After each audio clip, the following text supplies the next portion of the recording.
Alam mo ba, si Tony Tan Kat Kyong ang may-ari ng Jollibee, Chowking, Greenwich, Red Ribbon, Mang Inasal, Burger King, Highlands Coffee, 424, Coffee Bean at syempre kasama rin siya sa Team Ho One. Grabe naman. Paano siya nagmay-ari niya? Ano kaya sikreto niya? Yan ang pag-uusapan natin sa episode na ito. Videos that will make you wealthy and debt-free.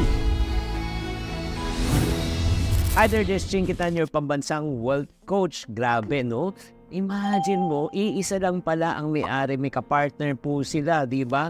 Sa lahat ng mga negosyo. Pero bakit kaya nakipag-collaborate siya sa kanyang mga competition dati? Yan ang pag-uusapan po na. Grabe. Niniwala ba kayo sa kasabihan na no man is an island? Imposible na lumaki ka na ikaw ay mag-isa. Opo, totoo po yan. Siyempre naman, ito po yung mga consequences. Pag hindi po tayo nakipag-collaborate sa ibang tao. Kasi minsan, competition ka yan eh. Alam mo, pag ikaw hindi ka nakipag-collaborate, yung negosyo mo, hindi siya lalaki. That's number one. Number two, also, siyempre naman, hindi mo naman alam ang lahat eh. Di ba? May mga iba, may kalakasan sila, may alam sila, ikaw hindi mo alam. And not only that, siyempre naman, pag ikaw hindi na lumaki ang negosyo mo, siyempre malulugi yan. At the same time, sa totoo lang, nakaka-frustrate minsan, no? Na talagang masipag ka, matyaga ka, lahat ginawa mo, pero wala pa rin nangyayari. Pero ba't sila? Umuundad sila. Pero ito, ang kagandahan. Pag ikaw ay nakakipag-collaborate, syempre number one, matututo ka sa ibang tao. And then number two, ang kagandahan yan, kung ano ang iyong kahinaan, pwede lang punan, di ba? Matututo ka. At kung ano naman iyong kalakasan, pwede mo i-contribute sa kabila. And then syempre, nagkakaroon po na tinatawag na cooperation. Oo. And then, hindi ka na nag-iisa, nagkakatulungan na po para sa ika nga pag-unlad. Kaya nga ito ang katanungan. Ano ba talaga ang sekreto ni Tony Kat Kyong? That's number one. Because of strategic partnership, nakipagtulungan siya sa iba't ibang kumpanya, nagagawa niyang palakihin, hindi lang yung Jollibee Food Corporation, pero ang reach po niya sa food industry. Kung napapansin niyo, syempre, Jollibee, tapos Greenwich, magkaiba naman po yan. Pizza, ito naman syempre burger and chicken. Tapos meron naman siyang Mang Inasal. Nakipag-collab naman po siya, tinatawag nating inasal, hindi po siya fried chicken. At not only that, nagkakaroon siya ng diversification. Ang ibig sabihin ng diversification, nakikita niya iba't ibang panlasa ng mga consumer. At syempre, bottom line, siya pa rin makikinabang. Siya rin pa rin kasi ang may-ari. Di ba parang iniisip, kung hindi ka nga makikipag-collaborate sa competition ko, sooner or later, hindi na rin siya makikinabang. Di ba? At not only that, napakatalino po ang diversification po niya ganito. Yung tinuturo ko parati na never put your eggs in one basket. Just in case na humina ang isang negosyo mo, meron ka pa rin fallback. Yan ang ginawa po niya. And then, ito lang po ang kagandahan. Kaya maging bukas ang isipan natin. Collaboration versus competition. Sa halip na makita po niya na kakompetensya po niya ibang brand, ginawa na lang niyang partner. Oh! Ika nga nagawa nilang pagyamanin ang bawat isa na lumikha na mas malaki pang epekto sa market. Ito lang po yan na po ang uso po ngayon sa 21st century. Ang ganitong approach ay nagre-resulta sa mas matatag na negosyo at mas malaking kita in the near future. Grabe naman talaga. So right now, isi-share ko na sa inyo ang sikreto ng collaboration kung talaga ang gusto nyo matuto. Ito yung tinatawag nating framework ng collaboration. Number one, kung gusto mo makipag-collaborate, communication is key. Kailangan open ka, makipag-usap. Open ka na makinig. Kasi ikaw, pag sarado ng isip mo, ayaw mo na makipag-collab. Sasabihin mo, ako lang pinakamagaling, may masamang intention siya. No.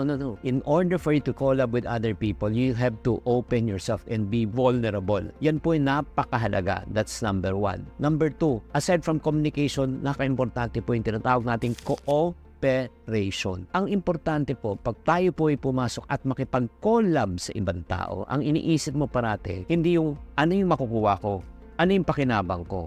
Ang dapat isipin natin, paano tayo magkaroon ng win-win. Panalo siya, panalo ka. Kikita siya, kikita ka. Hindi po pwedeng win-lose. Na kumita siya, nalugi ka, hindi rin pwedeng kumita ka, nalugi siya. Nagigets nyo? Kasi nga ang tawag nga dito ay partnership. Kaya ang importante, when you work on projects, when you work on something, parati isipin mo, hindi yung ano yung benefit mo. Isipin mo ano yung magiging benefit niya at babalik yung benefit mo.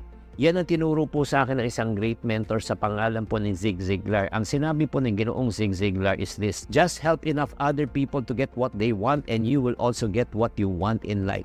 Tulungan mo mga ibang tao na makamit kung ano ang ninanais nila sa buhay. At pag natulungan mo ang ibang tao, makukuha mo ang gusto mo. Kaya nga ikaw na nakikinig at nanonood ngayon, gusto mo bang tulungan kita at i-coach kita sa personal finance mo? Pag sinabi mong, yes, you want me to teach you, you want me to guide you, just type the word coach right now in the comment section. And I will send you a link to fill up a form to know if you are qualified for the coaching session.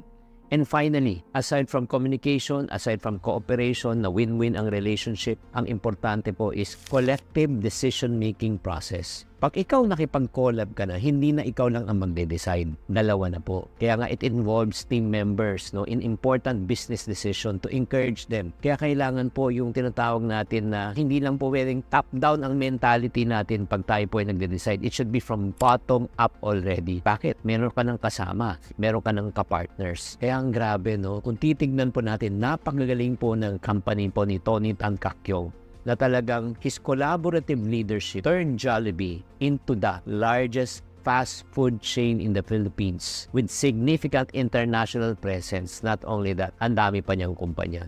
So ano po ang takeaway po natin dito? Sana matutunan po natin. Number one, ikaw negosyante ka at gusto mo magnegosyo. Collaboration is a powerful tool in business. Yan na rin po ang ginagawa ng mga influencers ngayon. Nakikipag-collab sila sa isa't isa. Bakit? Like for example, nakipag-collab po ako kay Ninong Rai. Yung followers po niya, napanood ako. And then yung followers ko, napanood naman po siya. Nagkakaroon po tayo ng tulungan. It enhances the ability to connect with others. At the same time, nagkakaroon tayo ng community, nagkakaroon tayo ng loyalty, nagkakaroon tayo ng long-term success. Grabe naman. Kayo ang tatanungin ko, ikaw na nakikinig at nanonood ngayon, kung ikaw may negosyo, kung ikaw meron kang profession, meron kang career, who do you want to collaborate with? Ikaw mismo sa iyong field, sa inyong industry. Do not look at this at competition. Why don't you turn your competition into your co-opetition? Magkaroon kayo ng cooperation, di ba? Magkatulungan. And then, tanungin mo rin sarili mo, kanino ka pwedeng matuto, diba? Grabe. Alam nyo, recently, nakipag-collab rin ako kay Boss RDR. And then, alam nyo ba, alam ko kasi na marami pong maituturo po si Boss RDR sa larangan ng negosyo sa ating mga followers. Kaya kung nais mong sumali sa aming collab event, meron kaming ginawang masterclass. Pero hindi to para sa lahat. Para lang ito sa mga taong seryoso at interesado. Kaya kung seryoso ka, to be part of this close group, at the same time, itong collab event namin, para ka mag-umpisa, magtayo at magpalago ng negosyo, i-type mo lang yung word na asenso sa comment section. Tatandaan, kung walang collaboration sa iyong buhay, sa iyong negosyo, mahirapan kang magtagumpay because no man is an island. Sana nakatulong tong episode na ito. Tatandaan, tamang karunungan, tamang disiplina po ang susi sa pagyaman.